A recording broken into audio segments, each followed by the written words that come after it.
for my second Olympics. Let's go.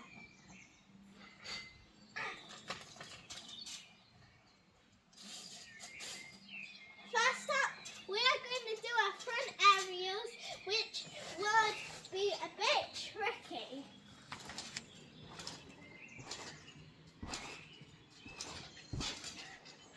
If you can't do it, just do it like this instead. This is a tutorial.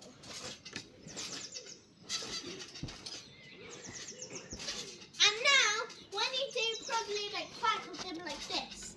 1, 2, 3, 4, and 5. Now, start on the bumpiest side and start jumping 5 times. 1, 2, 3, 4, 5. And now when you jump 5 times, you're going to front aerial like this.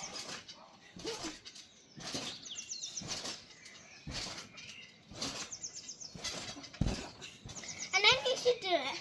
Now I'm going to do the jumping